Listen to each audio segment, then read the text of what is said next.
What's up, everybody? Let me fix these settings real quick and then we'll get started.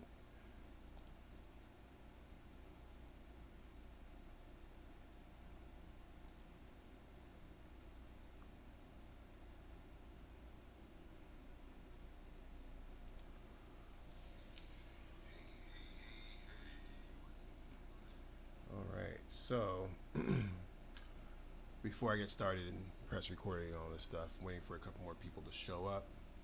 Try to get them in here before I dive into this. So if you can't hear my voice, and if you're watching right now, I think there's only 2 or 3 people in here.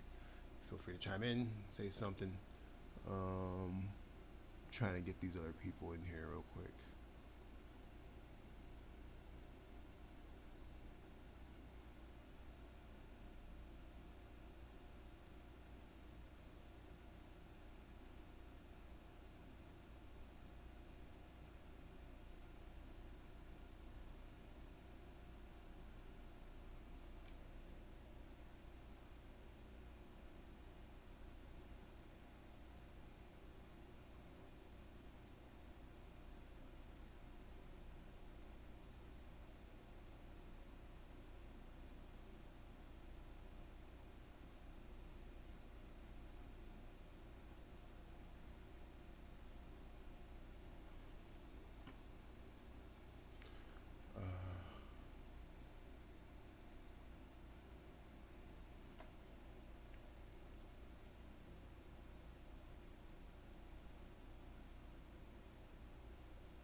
I need to get some people in here. I'm gonna mute the mic real quick, guys. I'll be right back.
All right. I think we got everybody that's supposed to be in here. that has paid. So let's go ahead and get this going. um, so let me set this up properly here. Okay, what's up, guys? How you doing? My name is Jaron Ikner. Most of you guys know me pretty well. Multimedia artist. I specialize in music production and stuff like that. Multimedia production. And this idea was actually brought to me by Fonz. Shout out to Fonz. He wanted assistance in getting his music together and gathering all his money and all his stuff that's necessary to, get the bag and be successful. So that's kind of what the seminar is all about. It's basically, and it's been pointed out to me today that this information is readily available all over the internet. If you know what to look for, if you know what to search for, you can find this stuff online. But the idea of this video is, one, to show the execution of it, and also show kind of all of it in a broad sense in one short video. I will say that by participating in the seminar, you automatically get 30% discount on any services from me, whether that's a video, photography, press kit, biography. I know some of you already have those services from me, but if you do need something from me from the future, this seminar gives you 30% off on that. So that's kind of like a thank you for participating in that. Really do appreciate you on that. So basically, I want to, the whole point of this thing, to maximize your music money, MYMM, which is something that it's made up. The idea behind it is that I think there's a big misconception of how a lot of people are supposed to make money in the rap industry, and this kind of clarifies that. Like, how do artists get paid? When you see Jay-Z or Taylor Swift or these massive rap stars, how are they really bringing in the money to get paid? And so that's kind of what this video brings light to, and I'm actually going to go through the process of registering my music, because I have a couple songs that I need to register. So I'm going to register them through BMI and on SoundScan, and I'm going to show you the step-by-step process and kind of break down some things that will help you understand why you want to do certain things, like register for SoundScan, because that helps you get in the Billboard charts, which I will do, etc. and so forth. So first off, what I wanted to talk about was, what is an ISRC? So I'm actually going to bring up this picture that kind of breaks it down real quick. Boom, right here. So the short of it, the International Standard Recording Code, I'm trying to keep these as brief and concise and layman's as possible, but this is basically like your receipt and your blueprint of your song in the world. So anytime you put your music out in any format, you're supposed to have an ISRC attached to it. Usually when you distribute your music through a distributor like DistroKid, TuneCore, or whatever you go through, they will issue you these ISRCs, and that's the tracking number, basically the tracking number for your music. This is the number that follows your music wherever it goes. Whenever your song is played, this is the number it gets registered under. The reason why I'm starting off with this is because this is the most important aspect of collecting money and income from your music, period. This is your receipt. If you have the ability to track your ISRCs, which, TuneCore, DistroKid, all these distros, they give you access to these ISRCs. Usually they're issued by the third-party distro, but you can actually go, I'm not sure on the website, but there's a couple websites out there. If you just actually Google ISRC registration, there's a variety of different websites where you can go actually register your own ISRC codes and have that on a file separate. And I actually highly recommend that. Reason number one is because of the fact that, when you put your music out on certain websites, you're kind of relying on that website to hold all your ISRCs. Anything could happen. What if you need your ISRC and TuneCore is down? You know what I'm saying? Unless you have that data, unless you went on there and took it, you're not going to have access to it Uh, so these are things that just to keep in mind. It's in most record labels and independent labels, they will actually go and register their own ISRCs. I do not know what the fee is on that, but if you're 100% independent, I wouldn't necessarily concern myself with getting your own ISRCs for the sake of most of these sites are reliable enough to keep track on it. And if you do decide to track your ISRCs, to screenshot it or download your when you download your streaming numbers, they tell you your ISRCs for your music. But I'm starting off with this because this is easily the most important factor in everything else that I'm going to explain from here on out. So this is basically your barcode, your UPC, your receipt, your data marking for your music. So when you put your music out, there automatically is an ISRC code created for it. As you can see, there's standards that are based off of the country code, registrant code, etc., so forth. And every song that is put out has a unique code. No two codes are alike. So when you go and let's say that you go and you put your song out on Spotify, right? So you put your song out on Spotify, it's out on Spotify. That song now has an ISRC attached to it. So what this means is that, whoever, let's say you put it out through DistroKid houses that ISRC. And but it's yours. You bought it, so it's yours. You get to keep it. So with that information, you must make sure that you don't lose those.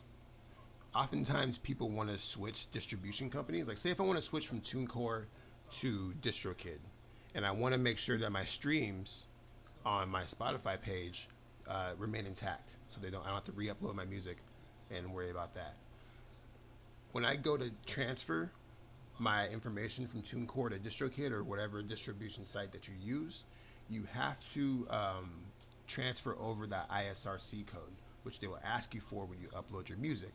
When you go and do this, what happens is that TuneCore will be like, oh snap, he has an ISRC code. They'll look it up, click, and be like, oh snap, he already has streams on this, etc., so forth. So when they go and they put it up through their service, they will transfer over those streams from that previous song over to that song. So that's one reason why it's important. Another reason why it's important, and this is fairly new, and this has actually been exploited by a lot of artists in the game, namely Drake.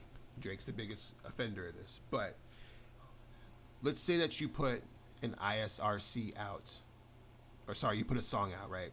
You put out Drake's Headlines as a single, all right? That single has a unique ISRC code. Let's say that you go and it does 40 million streams for the sake of this conversation, and that's the lead single for your album. Now you can take that ISRC code and transfer it over to your album. When you upload your album through whatever distribution company, you just transfer over the same ISRC code. Now your album is coming out the gate with those 40 million streams. See what I'm saying? Because they already had the streams accumulated on that one song. They get transferred over to your album, and now you come out the gate with 40 million streams. Based off of the album equivalency law and how they have going on, I think it's like 1,500 free streams or 3,000 premium. I got it backwards. 3,000 premium streams or 1,500 free streams. Now, a premium stream is like when you go and pay for Spotify Premium, $10 a month. That's a premium stream because you're paying for it. So you actually, as an artist, get paid more for a premium stream than you do for a free stream. And also when it comes to Billboard charts and all that, which I'll get more into later, they weigh them differently. So if you take that $40 million song and 40 million stream song, and you put that on your album, they count the album equivalency and they divide it by 1,500 or 3,000, depending on how the streams are garnered. And your album is now coming out the gate with X amount of streams sold from the gate. I was going to break down a whole math problem of it, but y'all aren't here to do math. You guys are smart enough to know what I'm saying. So, the short of it is that when you release your music, whether it's through TuneCore, DistroKid, or independently, which I'll touch on that, Make sure you keep track of your ISRC code. It's easily the most important thing in terms of tangible evidence that your song even exists. And this is going to be important moving forward in the rest of the things I'm explaining, which is why I want to talk about it. So, let's bring this up real quick. I want to talk about pros, publishing registration organizations. These are organizations that are like BMI, ASCAP, CSAC. There's actually hundreds of them across the world. I don't have a list of them. I think there's somebody here watching this from Australia. With that in mind, if you are making music in Australia or overseas, you will need to register that pro under that pro for Australia. I don't know what it is, but I do know the processes are fairly similar. So any information that you get from this will be pretty similar. So,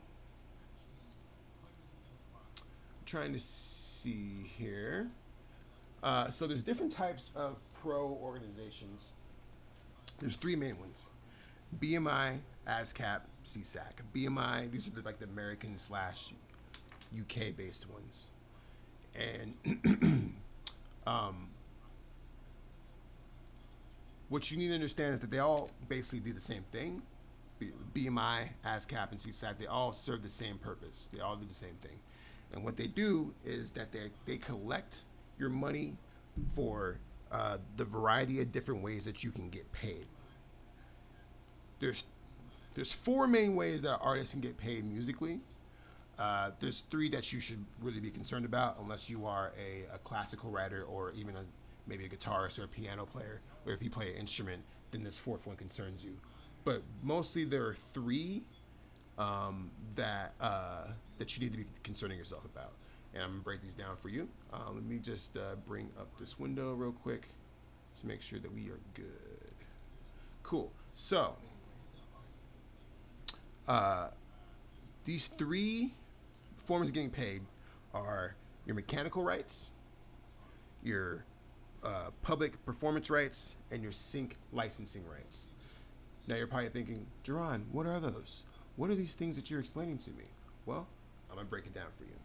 So, mechanical rights. Mechanical rights are the royalties generated for the physical or digital reproduction and distribution of your copyrighted works. So this goes for vinyls, CDs, cassettes, digital downloads, streaming services, I think podcasts, intros. There's certain qualifications, but basically anytime your music is reproduced or made, like physically created, then you are supposed to get paid for it. Traditionally, before streaming, this mostly qualified for CDs. The way that worked, it was like for every CD that was printed by the record label was required to pay mechanical royalties of about 10 cents per CD for every CD printed. That was the law. Since the streaming generation, this has changed to streams. So basically, anytime that Spotify, Tidal, any of these sites play your music, they are supposed to be paying out BMI for mechanical royalties to do that. So basically what happens is that these services pay out BMI, and BMI, basically what they do, as well as ASCAP, their job is to make sure that people get paid for the music being played. So this goes for anywhere, grocery stores, shopping malls, car washes, any place that plays music publicly. BMI and ASCAP are responsible for tracking down that place, making them pay their fees, and then you're supposed to go claim that money. So getting back to mechanical royalties is the same concept to where Spotify, Apple Music, all these streaming sites, they have to pay out to BMI and ASCAP and also the record labels to get the licensing and mechanical rights to play your music. That money goes into a pot. And basically, that money just kind of sits there. It just kind of sits there. until you, the artist, register your music and claim the music and claim the public performance, mechanical, and sync rights. Then BMI is obligated to pay you off of that pot of money that exists. We're talking hundreds of millions of dollars that are sitting in BMI's accounts right now from people who don't claim their music. I think it's something over like $2 billion over the last 10 years of money that's unclaimed by artists like you who are watching this. And that's kind of what this is all about. I've been doing this music stuff for a very long time. When I say a very long time, I mean like 15 years, give or take. And as far as the knowing my publishing rights and my sync and all that stuff, I just figured this stuff out 5 years ago. And knowing the amount of shows that I've played, safe to say, over 1,000 shows in my career. And I'd say less than 100 of them are registered on BMI. And super disappointing. And that's the reason why I wanted to do this seminar, because one, I don't want people to end up in the same pattern that I ended up in, where it's like you're leaving all this money on the table. BMI is just taking your money and putting it in a bank account somewhere. That's your money that they're taking. And that's what this is all about. So when you go and register your music, which I will show you the process of how to do that right now, your music goes into a database, and based off of the technology that BMI has and ASCAP have, as well as your registering of your BMI Live, which I'll explain, and your ISRC code being used, they're able to track every time that your music's being played on various different services and mediums. So they know when your music is being played on YouTube, and they know when your music is being played on television sometimes. That's something we'll talk about. They know when your music is being streamed, obviously, and they kind of have an idea as when your music is being used in TV, film, or like Netflix or Amazon, because they're vaguely aware of it. And this is kind of where you step up. So let's talk about it. So the first one, mechanical royalties. The second form of royalties is public performance. So, and I'll talk more about this and go in fine detail, but basically anytime that your music's being played in a public scenario, that includes radio, television, bars, restaurants, clubs, concerts, music streaming sites, anywhere that plays in public, you are supposed to get a royalty payment for that. BMI's job is to track that down. And last but not least is sync rights, synchronization rights. This is any time that your music is played on video games, movies, TV, online advertisements, streaming, commercials, any type of visual media. You're supposed to get paid. And that's actually one of the most lucrative forms to make money, is through sync licensing. And we will talk more about that shortly. The fourth one, which is not really that much of a concern for rappers per se, is print music royalties. So this is kind of like when you get your sheet music printed up, or when they print your lyrics in some type of format. These and they're sold like in a magazine, or like just sold as sheet music in a store. You get royalties for that. So BMI, ASCAP, and CSAC, they're responsible for collecting all this stuff for you. And if you register your music, they'll do it for you. And it's pretty nice. My royalty checks have been pretty cool lately.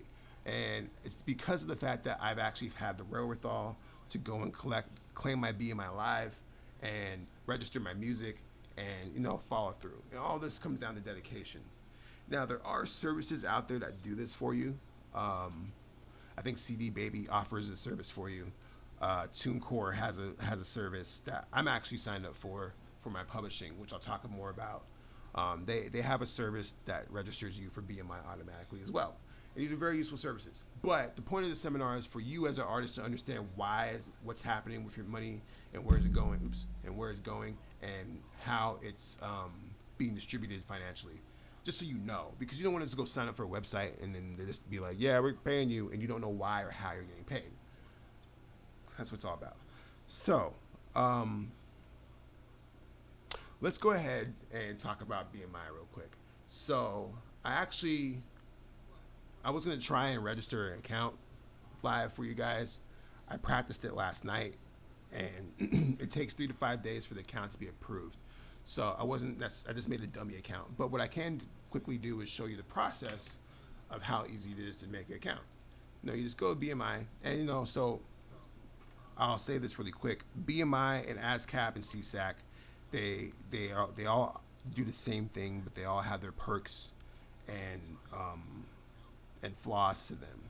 I'm not going to go into too much detail about it, but I do know ASCAP charges a fee to register your music under them, and BMI is free. I'm not sure in CSAC, but CSAC's also mostly for overseas and Canada. So I wouldn't concern yourself too much with that, at least right now. And we'll dive more into that on future seminars if this goes well. People seem to be listening and caring, so let's keep it going. So once you sign up for a songwriter and you join, you sign yourself to a 2-year agreement to these affiliations. So that means that you can't be on more than one affiliated pro at a time. If you're on BMI, you're on BMI. You can't be on BMI and ASCAP at the same time. This is extremely important that I state this because I'm pretty sure it's illegal to do this, to have more than one thing. And also, it gets complicated when you go into publishing, because if you do decide to open up your own publishing company, you have to have a publishing company that's just for BMI and a publishing company just for ASCAP. You can't have the same publishing company for the same or for two different organizations. They're very strict about that. So when you sign up for BMI, they do give you a 2-year contract. That's kind of implied. You sign up for a 2-year agreement. So when you do sign up, you're with BMI for the next 2 years. Which is not a bad thing. Just letting you know. So don't be like freaking out when you hear something about ASCAP and you wish that you can get on ASCAP, but you can't because of the fact that that's how it is. So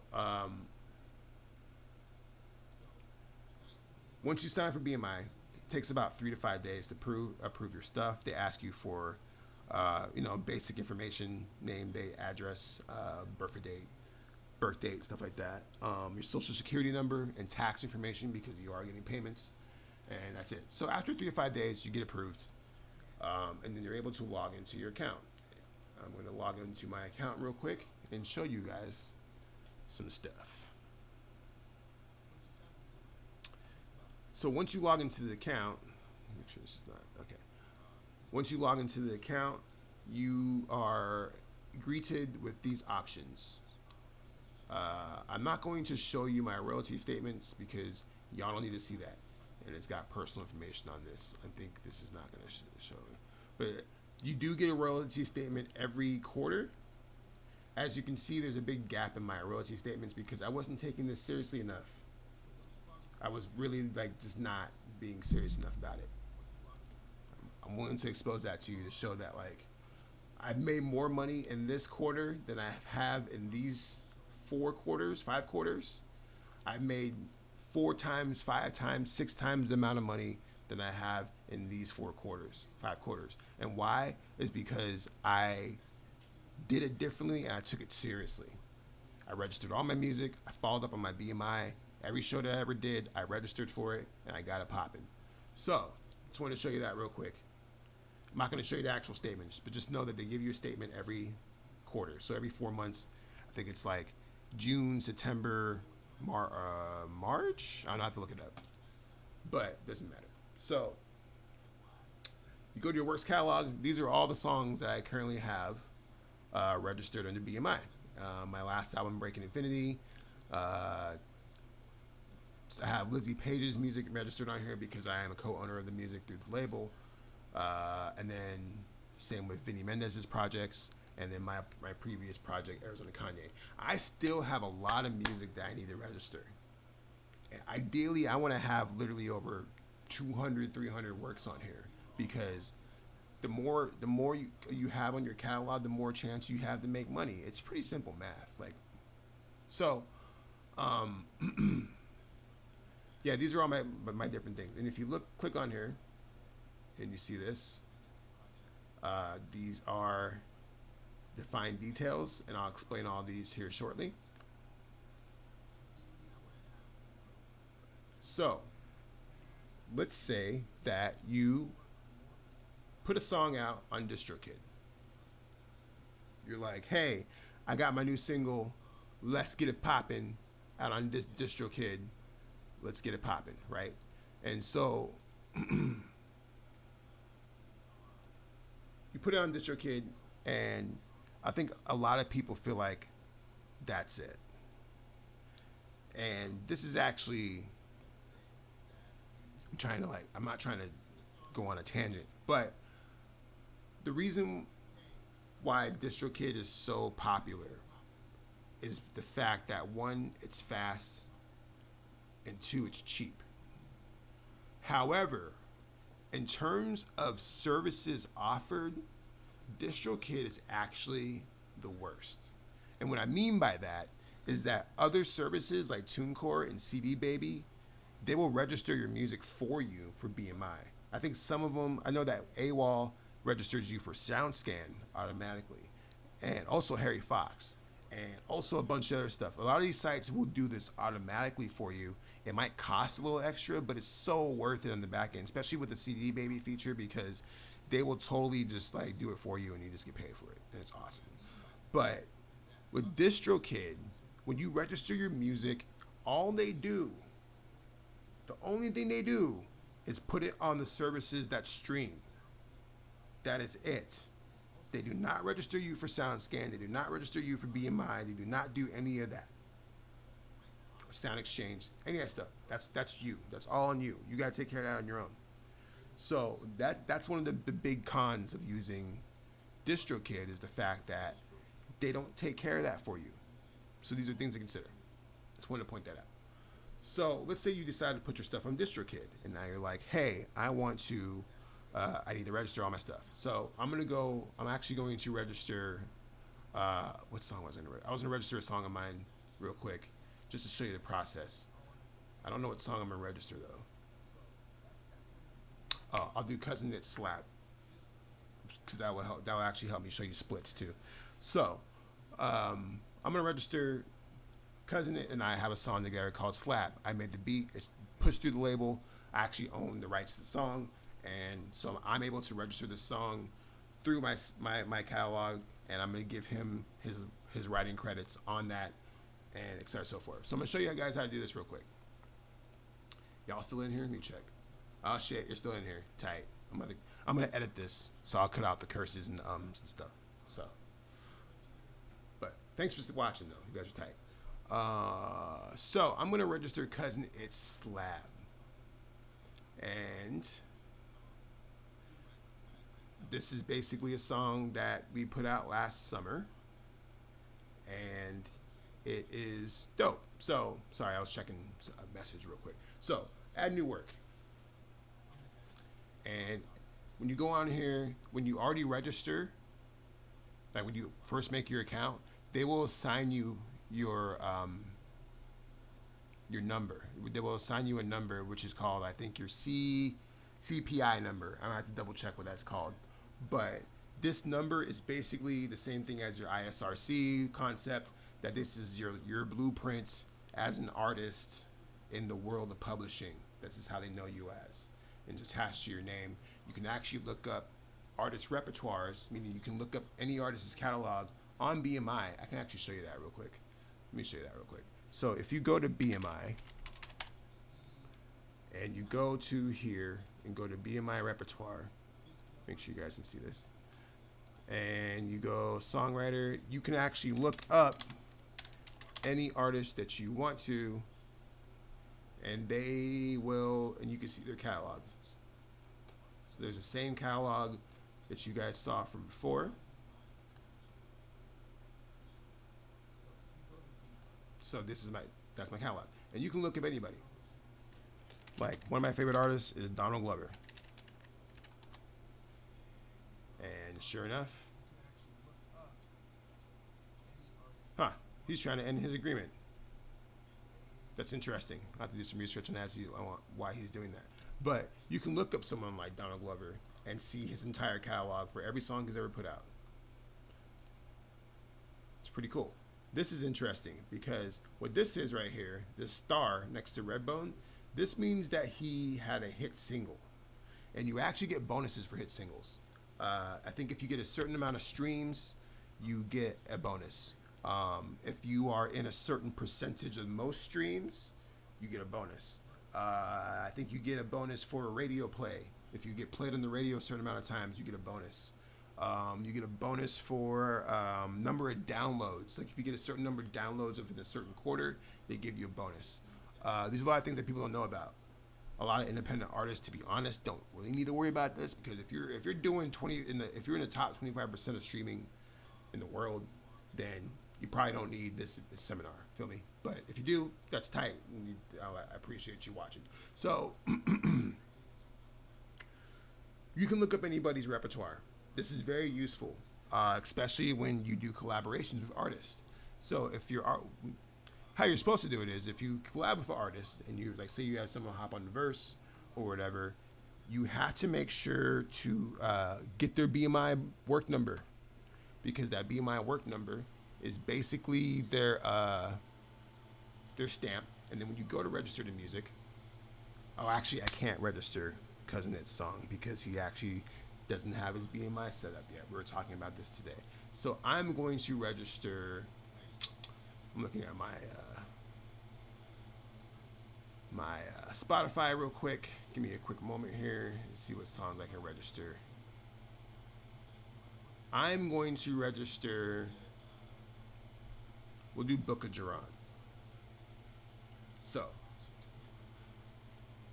Jaron Ikner. So I picked this. This is, they ask you what type of work you're registering for. All genres. Next. Then we title the work. So, Book of Jaron. They ask you the length of the song. So if I go to my Spotify account and look at Book of Jaron, it is 6 minutes and 7 seconds long. Fun fact, another pro tip here. BMI actually pays you for longer songs. They pay you more for longer songs. If your song is over 5 minutes, I think they pay you an additional percentage for every certain amount of seconds over that 5 minutes. Just so you know. So I should be getting more money for this particular song for the same amount of work because it's longer. Pro tip. Music and lyrics, because I created the music and the lyrics. Language is English. If you have alternate titles for the song, like if this was like, if you have like Book of Jaron Reprise or Book of Jaron Remix or Book of Jaron show version that I perform only at shows, then you would throw that on there. Or if the song just has a different name. Happens all the time. So we don't have alternate titles, so we get rid of that one. After that, they ask you if your work's in public domain, or there's a foreign lyric version. So hit yes. Most people's stuff is not in public domain. A brief touch on copyrights. I might not even have time to touch on it. I'm trying to get through all this, and I'm realizing that this is taking longer than I expected to. But the moment you create a song, it's copywritten per law. However, you still should go get it copywritten through the law offices, through the copyright.org, for the sake of legalities, because basically once you create a tangible form of your music, your work is copywritten and you own it. And if you have proof of it, then you're all good. But people are shady and they might try and steal your stuff. And if your stuff's not copywritten in the eyes of the law, it becomes harder to prove in court. Now, it can be proven in court, but if you just got the copyright, it's like there's nothing they can do about that. So, just a pro tip there. And if the time permits, I'm trying to keep this under 30 minutes or 90 minutes. I'll touch on that, and I'll try and go faster. But I don't think we're gonna get to copyrights today, to be honest. Anyways, so let's say that so most works are not in public domain. Public domain is basically what it sounds like. That means that everybody has access to it rights-wise and can go do whatever they want with it. It's a big issue in the industry because, like Disney, for example, they are very fiercely on top of their copyrights. Their first Mickey Mouse cartoon, Steamboat Willie, is about to go into public domain, I think here next year or a couple years from now. And they're fighting adamantly to keep that from happening because they don't want all you to go make Mickey Mouse cartoons. Fun fact. So, no. You own your stuff. It's not in the public domain. Does your work contain samples or melodies? Now, this is tricky, y'all. This is tricky because a lot of hip hop artists use samples. A lot of hip hop artists, they have compositions and melodies. And I get asked about this question all the time. If you're blatantly ripping a sample that's recognizable and can be recognized by today's technology and software, you definitely may want to cover your P's and Q's on that and get the clearance on that sample because they will track you down. But a lot of it also comes down to how much money you're making, if it's worth the lawyer fees, things like that. So, unethical gorilla me says, do what you want. Unless you think you're going to blow up, they're not going to find you. However, I do believe that via BMI, let's say I decide to go and click no, and I register like Thriller, like I sample the first 8 bars of Thriller, they'll automatically do the splits and be like, yeah, Michael Jackson got that part and you get this part. So, yeah. Anyways, Book of Jaron. No, there are no samples. At least well-known popular samples. I chop my samples up. My samples are fairly unrecognizable, and I own all my own melodies. So, are there any publishers on this work? Now, I'm going to try and talk about this as quickly as possible. So with publishing is basically the other side of the coin. Right now, as we register this music on BMI, there's two different sides of it. There's the writer's side, and then there's the publisher's side. The publishing side, which I'll dive into later, is basically the people who go get the money. That's what a publisher basically is. A publisher is a person who is like, hey, my job is to go collect all these rights, all these different royalties and stuff. My job is to go do that. So a publishing company, if you have your music signed up to a publishing company, that publishing company is going to probably register your stuff for BMI, and it's also their job to basically go track down that bag. So they'll also probably try and help you get sync licensing, get your movie in films, TV, etc., so forth, and usually they ask for a cut of the money. So, things to consider.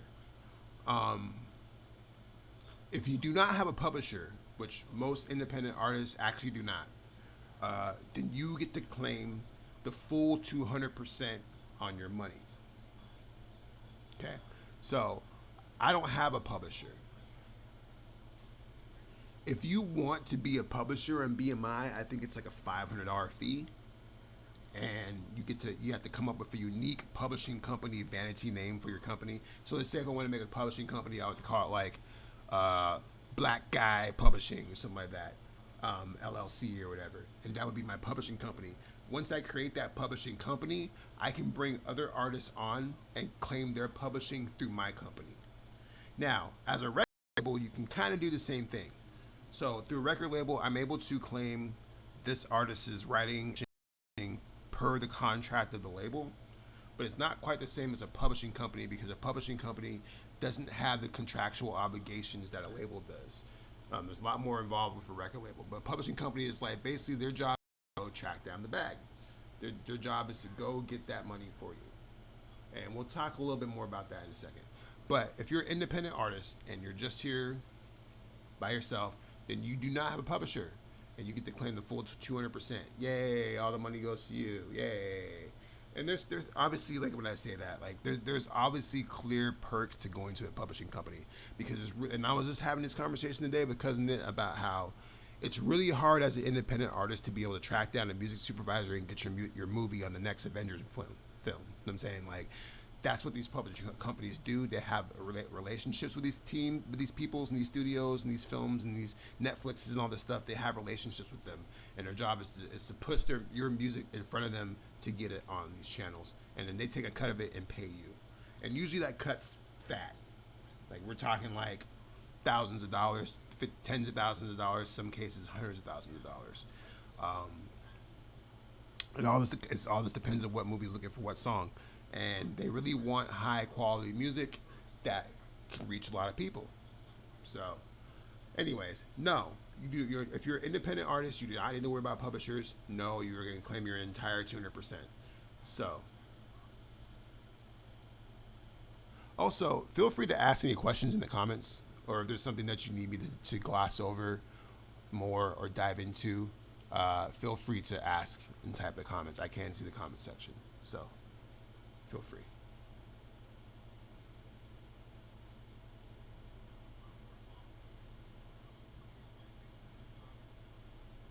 Sorry, I'm making sure that I think the stream's cutting out sometimes. I do apologize if that's the case. Let me know if what's happening here. Oh, my internet went out.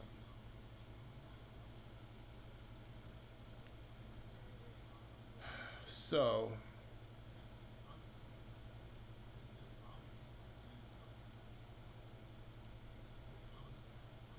my internet just went down. Okay, cool. Here we go.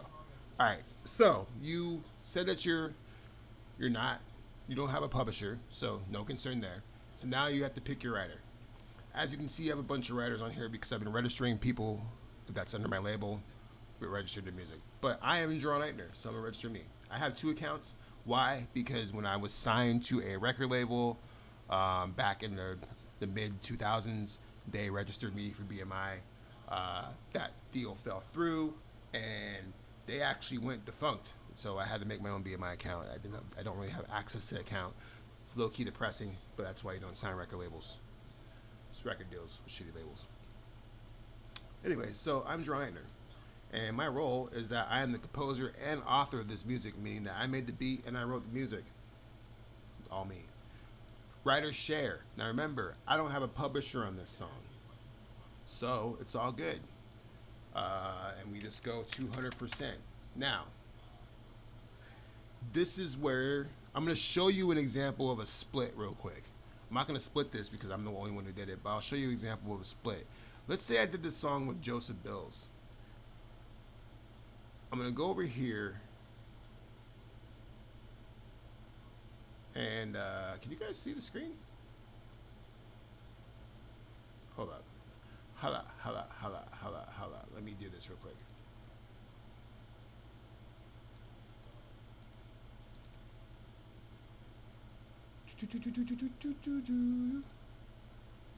Just real quick, make sure you guys can see what I'm doing. Window capture. I think it was up, but better safe than sorry. Alright, so we're back. Cool. So, let's say I want to split the song. Let's say that I did this track with Joseph Bills, right? And I go here and I'm like, boom. I want to add another writer. So, I already have Joseph Bills' information on here because we've done a song together. So, I'll go here, but if I didn't know him, or if he wasn't on here, I would put his name and his first and last name, his role, what he did he write the beat or did he write the song or whatever, his number, meaning that the number that's attached to his account, and his affiliation. Now, if somebody else is on a different organization, as you can see, you can register them for that organization, and they're all here. So if dude is from the UK, you can register him for CSAC as long as you have his number. So the different organizations thing is not that big of a deal in the grand scheme of things because they all work together to make sure you get paid. And if you have his number and his registration information, you're all good. So, and then writer share.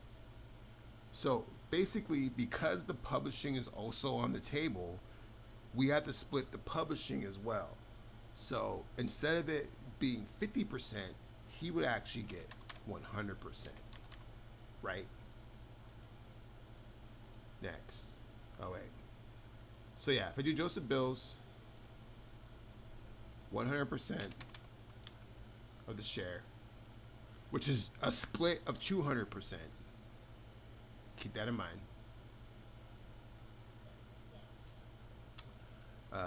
Next. Oh yeah, roll.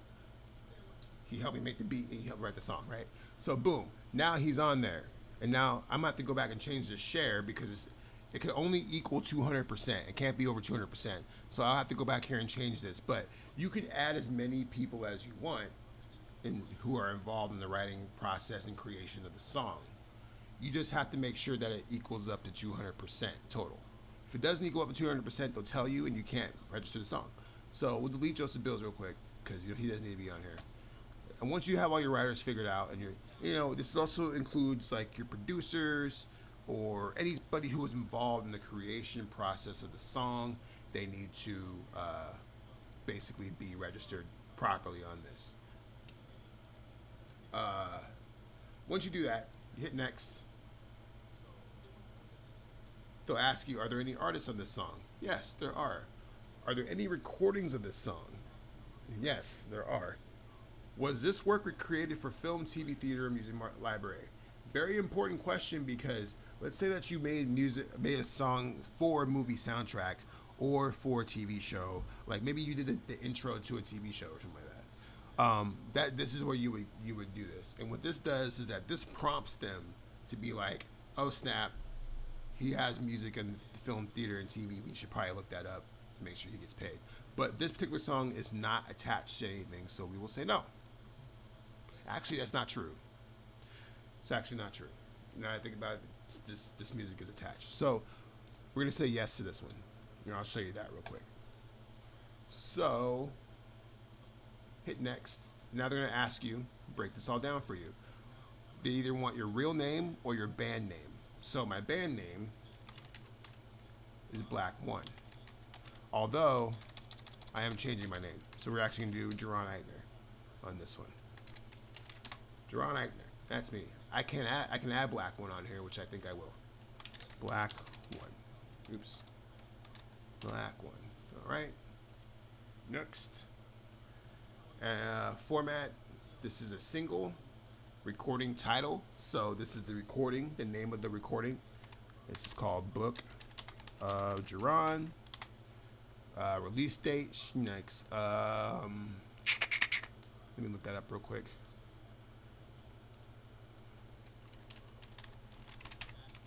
I'm looking this up by checking my DistroKid because that's how I distributed the song, in case you're wondering what I'm doing. Book of Jaron was released on May 23rd. Duh, it was on my birthday.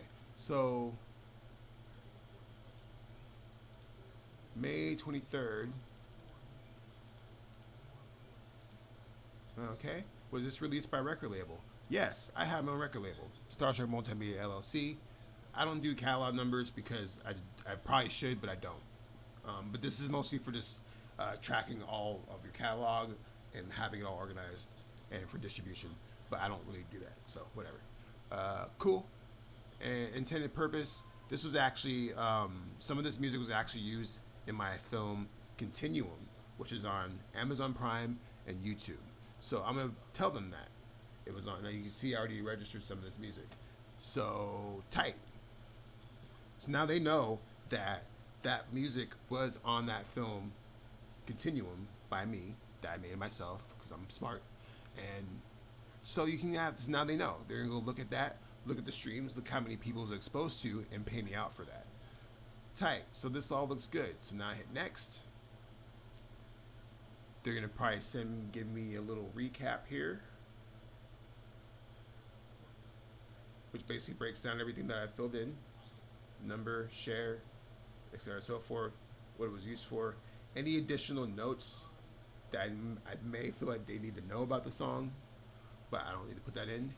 I click the approval box, I submit, and I register, and boom, that's it. Song submitted. Now, after 2 or 3 days, they will send me an email saying, hey, your song's approved, tight. Now it's in the database. They actually can go find information. You notice that I didn't have to enter the ISRC code on that. They already know. They have the technology.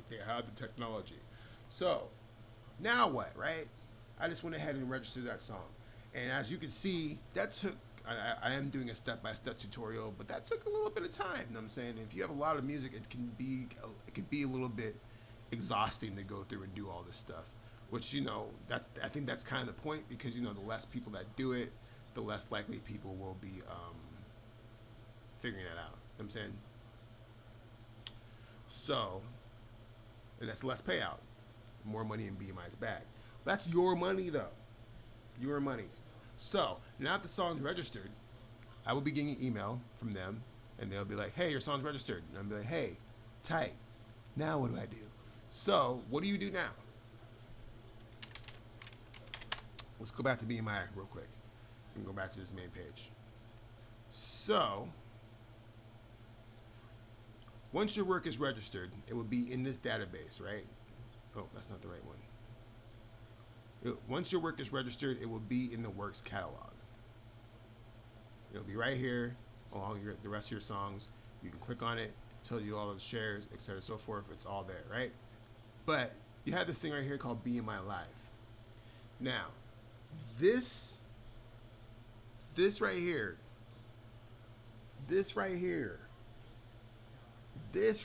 guys, is where a lot of the money is at. Most of this money that I'm talking about that's on the table is coming from this directly. Okay? This is very important. So BMI Live. What's BMI Live, real quick? BMI Live is basically any time that you as an artist perform your music in a public scenario, you are supposed to get paid for it. So this includes concerts, open mics, bar mitzvahs, swap meets, anything that's sanctioned under BMI's list of places they could play, and usually BMI or ASCAP sanctioned places. So, every single show that you do,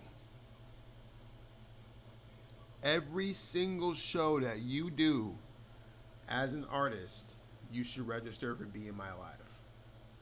And I will tell you why.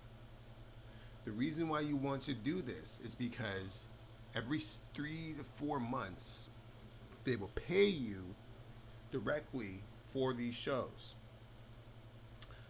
I'm going to register a show for you guys real quick.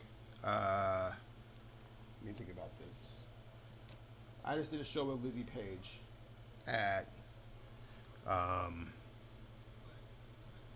do Thunder Canyon Brewery. That's what we did. So, BMI Live English.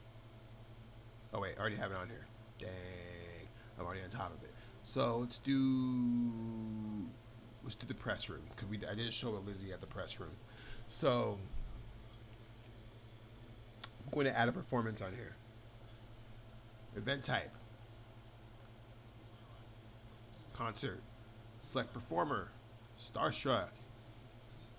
Actually, no, it was Lizzie Page. Which I can claim a Lizzie Page performance for a variety of reasons. One, I own writing and composer credits to the music. So if she performs it, I can claim it. Yup. Also, two, I'm a part of her band. So as her hype man, I'm a part of her band. So if you're part of a band, like let's say you play guitar for Papa Roach, I don't know, and you're in Papa Roach, and Papa Roach plays a concert, you as a guitarist can go claim the BMI on that performance. Actually, every member of the band can go collect on that separately, and everybody gets paid from that. Actually, multiple times from multiple people claiming from one band. With that in mind, you want to make sure you don't have too many shows lined up and then you try to do all this at once, because it gets pretty overwhelming. This process is a little bit tedious, but this is where the money's at, guys. So let's not. So Lizzie Page, right? I'm her hype man. I perform with her. I'm in her band, basically. You pick your venue. The venue is in Phoenix. The venue name is the Press Room. Search. That's right. That's it right there. And most venues that they're registered for BMI, they will already be in the database, and this should be easy to find. If they're not in the database, you actually have the option of adding them to the database. So do that.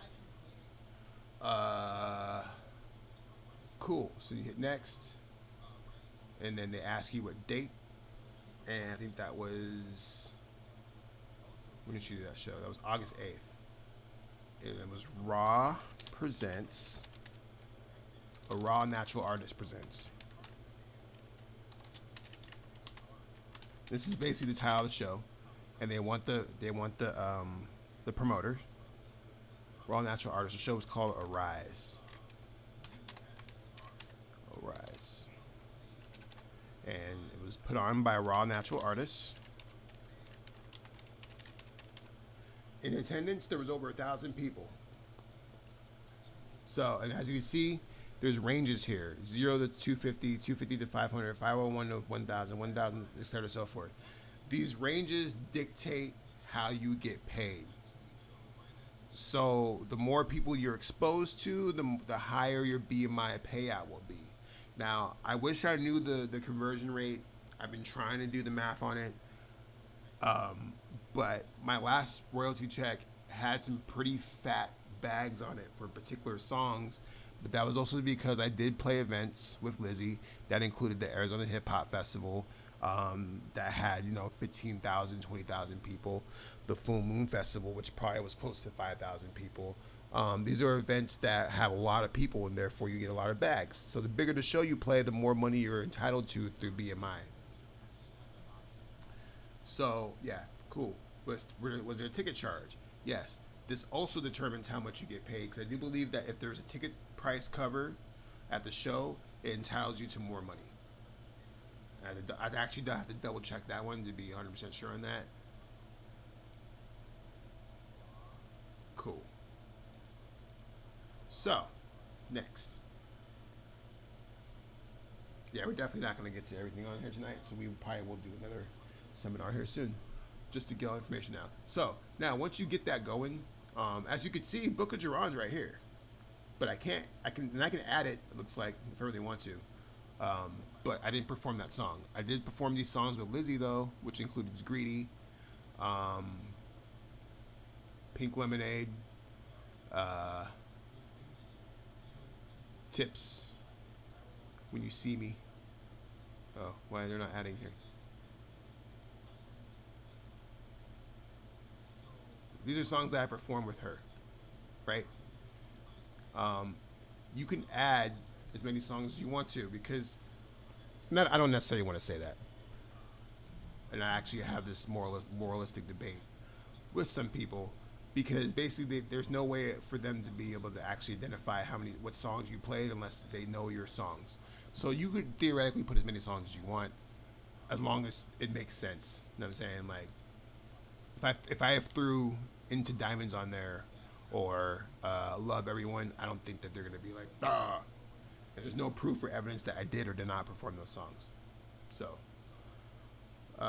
cool. So once you get it done, they give you all the information right here. Blip, blip, blip. You agree, you check, you complete, and boom, there it is. So if you go to payment schedule, they tell you all the payments and the time frame that you get paid from, etc., so forth. Very useful information. I think the next payout for BMI is like sometime mid-September. I'm very excited for it because it will be the biggest royalty check that we received so far. So that is basically BMI in a nutshell. There's a lot more to it than that, but those are the two main features that you need to know in order to get the bag. How to register your music and how to do BMI Live. This is how you do it. So, what time is it? Okay, so I'll touch on some other things real quick. We're going to end this seminar at 8:30 on the dot, just because I have other things I have to do. I have a video shoot tonight. Not yet, but we're going to do another seminar. But I do know that we're not going to touch all the stuff that I have on my list right here. And I'm sorry about that. We'll figure it out. This video will be available for download after I finish it. I'm going to edit it up, take out all the ums and all the dumb stuff I say, including that last part, and maybe add some titles to it. And I'm going to send it to everybody in this seminar as a free download for participating. and then it will be available for download for $25. So appreciate that. So we're definitely going to make another video just so we can get all the information. And this is kind of the whole point. Like, dude today was trying to say that you can just go on YouTube and get all this information for free. But it's, first of all, like, it's not readily available unless you know exactly what you're looking for and you know the terminology. Like, it's hard to find. So that's kind of why we're making this video, just to put it all in one place. You know what I'm saying? So anyways, let me check this off. So we talked about an ISRC, and we talked about BMI ASCAP. I'm gonna skip Sound Exchange right now because that's a whole different beast. I'll touch on it real quick. So basically, when it comes to streaming royalties, there are actually two different types of streaming royalties. There's interactive streams, and then there's non-interactive streams. So an interactive stream is basically like when you go to Spotify and you click play, you chose to play that song. That's known as an interactive stream, and Spotify pays you directly for that, no problem. That's what you get in your distro. When you go to DistroKid, you get your payout. That's basically what it is. The other side of it is non-interactive stuff. So non-interactive streams are sites like Pandora, or even Spotify Radio Mode, or Apple Music Radio. These are streams that are given to you in a format that you have very little to no control over. So they're just play. You might go to Pandora and type in MYMM playlist, and they start playing you Logic and Hobson and stuff because they're related artists, and those streams are non-interactive streams. Spotify, all these websites that do non-interactive streams do not pay you for non-interactive streams. That's Sound Exchange's job. I guess we can do this real quick. I'll talk about it real quick. I'm not going to register a song because it takes a long time, and we'll do that in another video, but I will show you the website. If you have time, go ahead and get yourself registered on Sound Exchange. Similar process to BMI, but get it done. And basically what this is you submit your repertoire using their repertoire submission form, and you fill out the information that comes with it. I'm not sure if you guys can see this. Hold on a second. Window capture.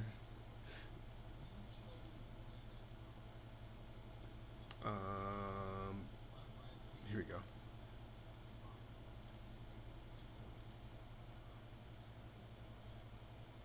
I'm actually not even sure if you can see this. Oh, you can't. Cool. Never mind. So you can't see this. So let me actually just take a screenshot real quick so you can see what I'm talking about here. But basically, this is a repertoire form, and this form is what you fill out for Sound Exchange. And as you will be able to see why it's important, save as.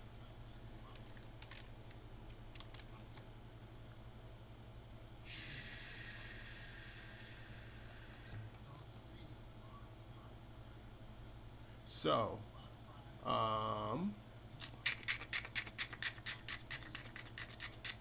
where did it go? It doesn't matter. I'm not going to show you this right now anyways, because I want to talk about SoundScan more. I think it's a little bit more important.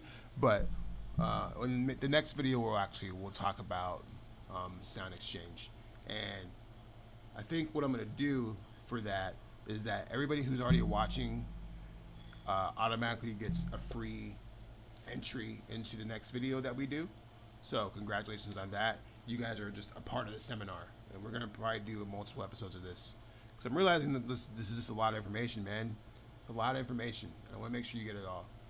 So if you've already bought your way into the seminar, dope. We'll get you in the next one as well, and send you the video, and we're gonna get you right. We're gonna get you right, man. So we're gonna skip Sound Exchange, and we're gonna talk about that in the next video. I already briefly covered it, but you should probably go do that. So.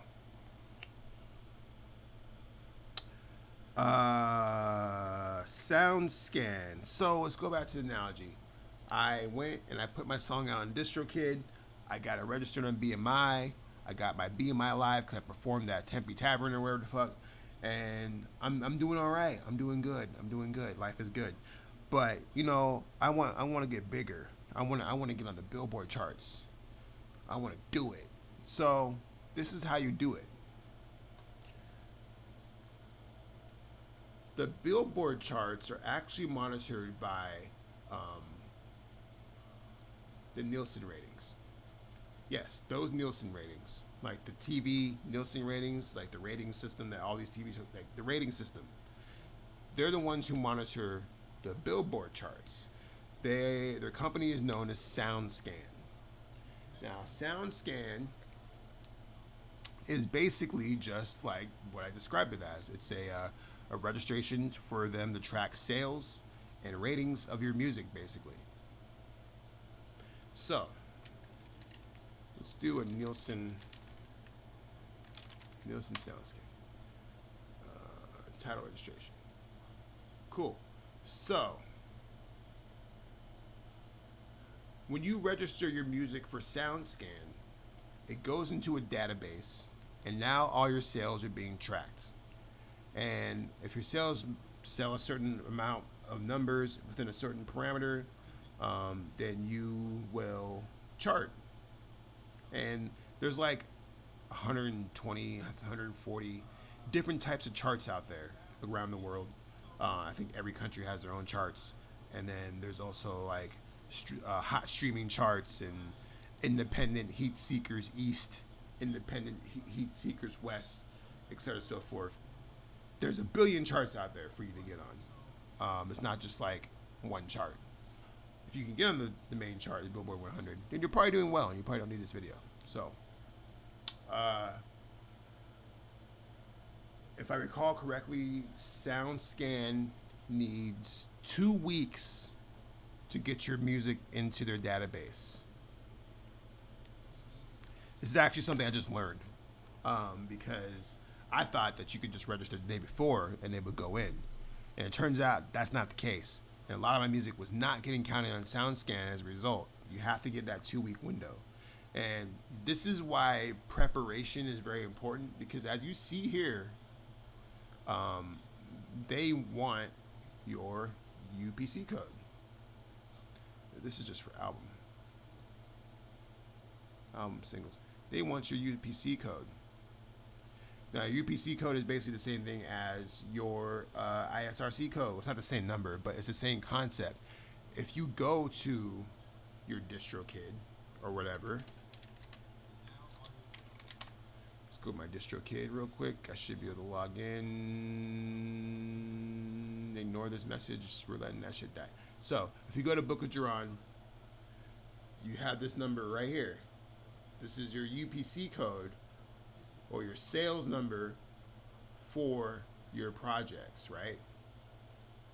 So when you go to register your song, which we'll do right now, Book of Jaron, artist Jaron Ikner, release date was May 23rd. Record label name, Starstruck Multimedia LLC.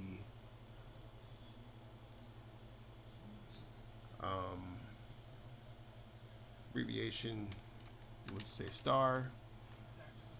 We are indie. UPC. We're going to copy this UPC code.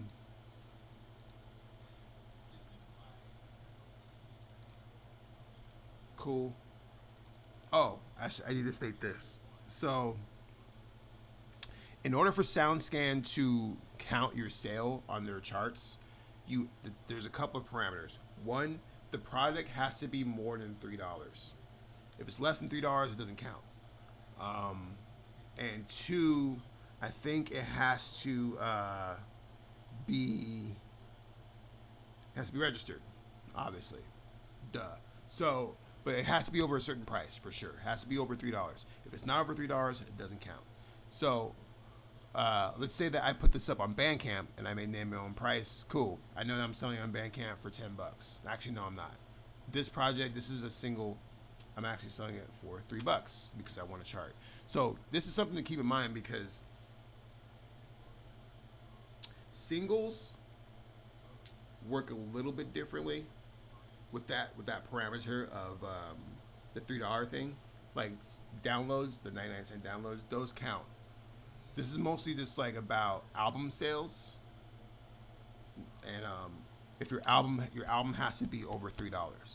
Singles are different. If you register as a single, it doesn't have to be over $3. But if you do an album, it has to be over $3. So do that. So $3, $3.99. This is a digital single, which is not $3.99. This is 99 cents. Ooh. Bet. Cool. Add. Type. So now it's in there. Genre. Now, one of the cool. This is actually part of the reason why Lil Nas X is in the position that he's in, because of the genres that you are able to register your music under. I think you can do as many. Oh, you can only do one, and whatever one you choose is the chart area that they focus on. So if I choose country, then they're only going to be country, your country charts. Feel me? So this is a rap song. So, rap song. And then they want your information. You know what I'm saying? Jaron Ikner. Most of you have my phone number, so I don't really care. If you steal it, just don't prank call me.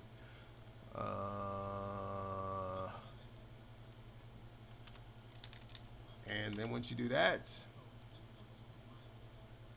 you submit it. And then you type in the CAPTCHA. And boom, your song's registered for SoundScan. So after 2 weeks, they'll start tracking your numbers. And I really stress the 2-week part because, like I said, that messed me up when I was first doing this. But this is also really important because remember the whole thing that I was saying about ISRCs. This is why pre-order sales are very, very, very, very important for independent artists, because the way a pre-order works is every pre-order that you purchase before the drop of the album counts towards the first day sale of the album. I could drop a pre-order right now and spend a year gathering up pre-orders of this product. I'm not going to do that. Let me give you an example, like extreme example. I could sit here and gather up pre-orders of this project, right? Under those ISRCs and UPCs. When I do drop the product, all those sales that I did, all those pre-orders that I got before, all of them count on that first week's sales. So if you spend a year getting thousands and thousands of pre-orders and then you drop the album, you get thousands and thousands of sales on that day one. It's a tactic that is used by many independent artists, and it's a really good way to chart. If you are smart about it, you have good. I think it only takes like 400, 500 records to chart. Local on one of like the smaller like heat seekers charts, like 400, 500 records. So if you could pre-order, half that, and then do another 200 out the gate, then you might be charting, man. Something to consider. SoundScan, if you go to billboard.biz, you can actually look up all the charts. They're all accessible. They have a mode that you can get that's a little bit deeper in details, but all the charts are accessible if you look them up. So do that. All right, so we knocked out SoundScan. Oh, so this is also part of the way that you get recognized for Grammys. There's another site called allmusic.com. Allmusic.com is actually a database for all music. It's pretty straightforward. I highly suggest you register for that as well. I'm not going to show you the process right now. We'll probably do that later because time is just getting tight right now. But allmusic.com basically acts as a database for the Grammys. If your music is already on allmusic.com and you want to register to be in the Grammy voting pit, then if your music's on allmusic.com, it's like much easier than trying to submit it directly. I think the fees, there's two ways to get on the Grammys, and I'm not going to go into too much detail because that wasn't what this video is about. But way number one is just to register your label or your brand, and you submit music directly. I think it's like $100, and you just submit as a company. Like, yo, I'm Starstruck Multimedia, and I want to submit Arizona Kanye for the Grammy. And they're like, cool, give us $100, tight, got it. So there's that way. And then once you submit it, it goes into a voting like round where all of the members of the Grammy Association vote for your album. There's a lot of lobbying and campaigning involved, but that's how you get Grammy nominated. The other way to do it is to sign up as a member of the voting committee. There's certain qualifications to do this. I have to look it up. I'm not going to do it right now. But the qualifications are basically just